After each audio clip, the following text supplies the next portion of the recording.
The 25th of March 2021 was shaping up to be another day of fun, thrills, and laughter for the patrons of Fun Spot America in Kissimmee, Florida. At the end of March, the weather was dry and pleasant.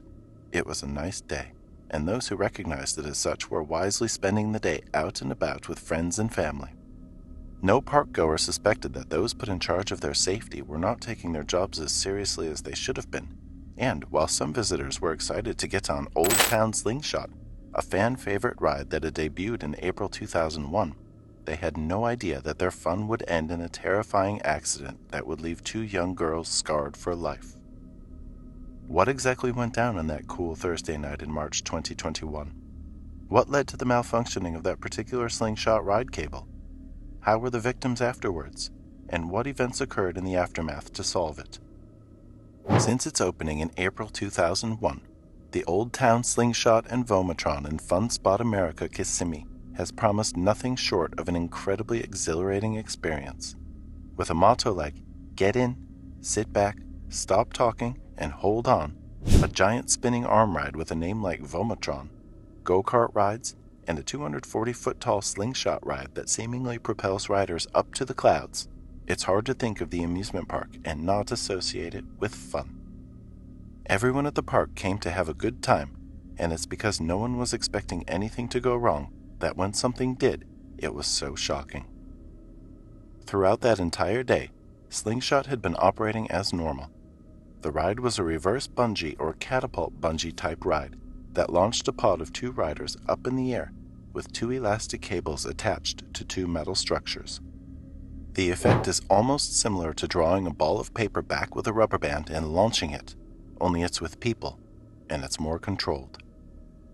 Since the first slingshot ride was invented in 1978, slingshot designers have made every move to make each new model taller, faster, and most importantly, safer. Knowing fully well that if slingshot rides operated like rubber bands, then there was always a chance they would snap like one, slingshot ride manufacturers looked to modify them after several accidents involving the elastic bands snapping. Older models worked with just two elastic cords that were always susceptible to snapping, but newer slingshot designs involved a new launch mechanism that prevented the elastic bands from snapping too close to the riders, causing potential injury. It also featured a pair of redundant cables that were thicker in width and served to hold the riders in safely if the launch cables were ever to snap. Kissimmee's OldTown SlingShot ride was made by Funtime, the Austrian manufacturing group that had also made Vomatron, and although these mechanisms were more complicated than the older rubber band to paper model, Funtime made newer model slingshots. They did this because the new ones were exponentially safer. In a moment, you'll know exactly why this is the case and how important a failsafe is. On that night in Fun Spot America, Kissimmee, two teenage girls were preparing to get on OldTown SlingShot. They'd had a fun evening at the park, and the ride was one of the last ones they decided to visit before they headed home with their parents. So far, no incident had occurred, and the two girls were none the wiser as to what was about to happen to them. As far as they were concerned, they were going to brave Slingshot, maybe hit a few more rides, and go back home to rest. They waited in line for a while and, once it was their turn, wasted no time in putting on their harnesses and getting ready for launch. As was standard protocol, they were checked by a ride attendant to make sure they were secure in their seats. Although the girls were excited, they were a little nervous and anxious. After all, they were about to be launched 240 feet in the air with little to no barriers around their pod separating them from the cold, hard concrete. However, despite their fears, they stayed in place and got ready to be launched. After all, no incident had occurred so far. In fact, it was company policy for operators to perform daily inspections on the ride before opening, and another check for twisting in the cables was done before each ride was loaded.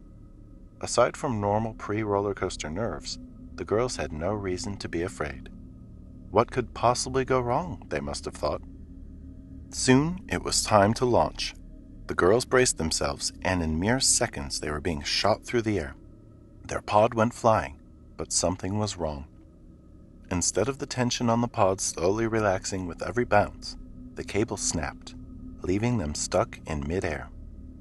They were unharmed, but they were helpless, trapped in a tiny space without knowing whether the remaining cord would support their weight. The ride was stuck at about 30 to 40 feet in the air, and they were going to have to wait for help to arrive. They weren't aware that, as a safety precaution, the ride couldn't lower the pod below 30 feet when the cable was not functioning.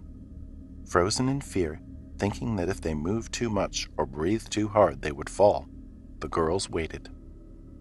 Down on the ground, eyewitnesses were startled and panicking. Nothing like this had ever happened before, and the spectators didn't know how to react. Many called rescue services, screamed for the help of ride operators, or simply stayed frozen in fear and shock. The girls had to wait hours suspended over 30 feet in the air before they were rescued. Firefighters from Tower 72 of the City of Kissimmee Fire Department and Tower 11 Osceola County Fire Rescue worked together hand in hand to rescue the girls. They were brought down from the faulty ride safely, and luckily, they were completely unharmed, albeit shaken. They quickly refused medical attention even though the emergency services did check them out just in case. The girls, shaken from the terrifying incident, only wanted to go home. So who was to blame for this incident? Where does negligence come into play? What was done to prevent an accident like that from ever happening again? And what steps did the park take to ensure ride safety? The ride had last been inspected on March 19th by state inspectors, which was merely a week before the unfortunate incident. No issues were identified, and these state inspections were usually carried out twice each year. So what could have gone wrong? After the ride was shut down and the area cleared, workers returned to the site Friday morning to investigate the cause of the malfunction. Additionally, the Office of Agriculture's Fair Rides Inspection Team began investigating the matter, and video footage from the days before the accident revealed that the ride operators tasked with checking the cables for twisting before every ride had become lax in their duties. They had begun checking the cables only once a day, instead of the prescribed pre-ride checks. It was an easily preventable issue. All they had to do was untwist the cables and all would have gone well.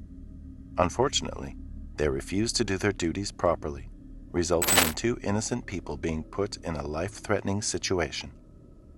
Luckily, nobody died in the incident, and no lawsuits were filed in the aftermath.